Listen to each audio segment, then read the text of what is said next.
కూటమి ఎన్నికలలో మేము అధికారంలోకి వస్తే రైతులకు పెద్ద ఎత్తున సహాయం చేస్తాము,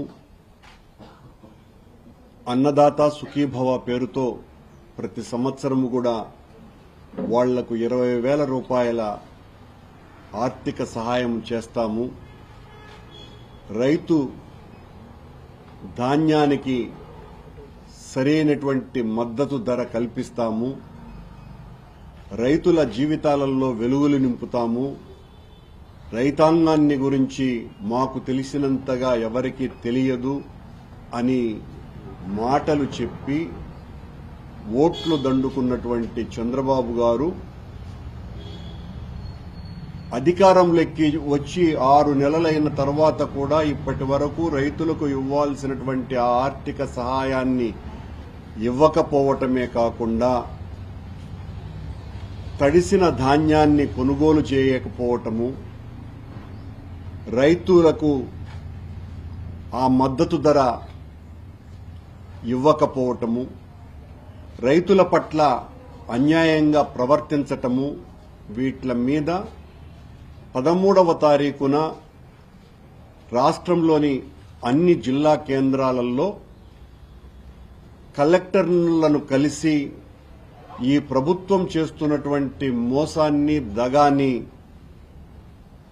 తెలియజెప్పాలా అని నిశ్చయించుకొని పెద్ద ఎత్తున కలెక్టర్లకు వినతి పత్రాలను సమర్పించేటువంటి కార్యక్రమం వైఎస్ఆర్ కాంగ్రెస్ పార్టీ మా నాయకుడు జగన్మోహన్ రెడ్డి గారి ఆదేశాలతో చేస్తున్నాం.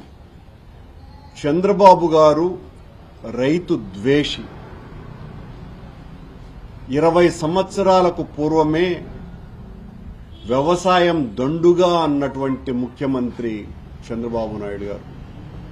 రాజశేఖర్ రెడ్డి గారు మేము అధికారంలోకి వస్తే రైతాంగానికి ఉచితంగా కరెంటు ఇస్తాము అని చెబితే ఉచితంగా కరెంటు ఎక్కడ ఇస్తారు, కరెంటు ఉచితంగా ఇచ్చేది లేదు, సచ్చేది లేదు, అసలు కరెంటే రాదు, వీళ్లు ఉచితంగా ఇస్తామని చెబితే కరెంటు తీగల మీద గుడ్డలు ఆరేసుకోవాలి అని చెప్పినటువంటి వ్యక్తి చంద్రబాబు నాయుడు గారు. 14వ సంవత్సరపు ఎన్నికలలో రైతాంగానికి మొత్తము రుణమాఫీ చేస్తాను 86,000 కోట్ల రూపాయలను చెప్పి ఆ రోజున రైతులను నమ్మించి అధికారంలోకి వచ్చినటువంటి చంద్రబాబు నాయుడు గారు ₹1 కూడా రుణమాఫీ చేయనటువంటి మనిషిగా నిరూపించుకున్నారు. కానీ మళ్లీ ఈ రోజున రైతులకు జగన్మోహన్ రెడ్డి గారు చేస్తున్నటువంటి సహాయం 13,500 రూపాయల కంటే పెచ్చుగా 7,500 రూపాయలు కలిపి 20,000 రూపాయల ఆర్థిక సహాయం అన్నదాత సుఖీభవ పేరుతో నేను ఇస్తాను అని చెప్పి రైతులను వంచి మోసగించి మళ్లీ అధికారంలోకి వచ్చి ఈ రోజున తన నిజ స్వరూపాన్ని మరొకసారి చూపుతున్నారు. రైతుల పక్షాన పోరాడాల్సినటువంటి బాధ్యత మాది, రైతులకు మేలు చేసినటువంటి ప్రభుత్వం మాది, రైతులకు ఏ రకమైనటువంటి కష్టము లేకుండా 9 గంటల పాటు ఉచితంగా కరెంటు ఇచ్చినటువంటి ప్రభుత్వం వైఎస్ఆర్ కాంగ్రెస్ పార్టీది. ఆ రైతాంగానికి వెన్నుదన్నుగా చంద్రబాబు గారు చేస్తున్నటువంటి మోసానికి ప్రజల పక్షాన నిలబడాల్సినటువంటి బాధ్యతను తీసుకొని రేపు 13వ తారీఖున రైతులకు చేస్తున్నటువంటి మోసాన్ని మొత్తం యావత్తు ప్రపంచానికి గుర్తు చేస్తూ పెద్ద ఎత్తున కలెక్టర్లను కలిసి వినతి పత్రాలు ఇచ్చేటువంటి కార్యక్రమాన్ని చేపట్టడం జరుగుతుంది. చిత్తూరు జిల్లాకు సంబంధించి తిరుపతిలో ఉన్నటువంటి కలెక్టర్ కార్యాలయంలో నేను, రోజా గారు, నారాయణ స్వామి గారు, చెవిరెడ్డి మోహిత్ రెడ్డి గారు, బిఎఫ్ మధుసూదన్ రెడ్డి గారు, రాజేష్ గారు ఇత్యాదులమందరము పెద్ద ఎత్తున వెళ్లి ఆ కలెక్టర్కు వినతి పత్రం ఇవ్వటం జరుగుతుంది. అలాగే చిత్తూరులో ఉన్నటువంటి కలెక్టర్ కార్యాలయంలో పూతలపట్టు ఇన్ఛార్జిగా ఉన్నటువంటి సునీల్ గారు, చిత్తూరు ఇన్ఛార్జిగా ఉన్నటువంటి మా పార్టీ ఇన్ఛార్జిగా ఉన్నటువంటి విజయానందరెడ్డి గారు, కుప్పం ఇన్ఛార్జిగా ఉన్నటువంటి భరత్ గారు, పలమనేరు ఇన్ఛార్జిగా ఉన్నటువంటి వెంకట గౌడ్ గారు ఇతర నాయకులందరూ కలిసి పెద్ద ఎత్తున ఆ వినతి పత్రాలు ఇవ్వటం జరిగింది. దీనికంతటికి కూడా మా పార్టీ నాయకుడైనటువంటి పెద్దిరెడ్డి రామచంద్రారెడ్డి గారి పర్యవేక్షణలో ఈ కార్యక్రమాలు జరుగుతాయి. రైతాంగానికి అందరికీ కూడా వైఎస్ఆర్ కాంగ్రెస్ పార్టీ పిలుపిస్తున్నది. అందరూ తరలిరండి, ప్రభుత్వం చేస్తున్న మోసాన్ని ఎండగడతాం.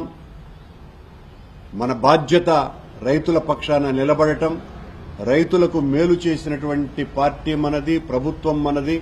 ఈ రోజున రైతులకు చంద్రబాబు గారు చేస్తున్నటువంటి, ఈ కూటమి ప్రభుత్వం చేస్తున్నటువంటి వంచనను ఎండగట్టాల్సినటువంటి అవసరాన్ని మేం భుజాన మోసుకొని మరీ ఉద్యమ బాట కడతాం.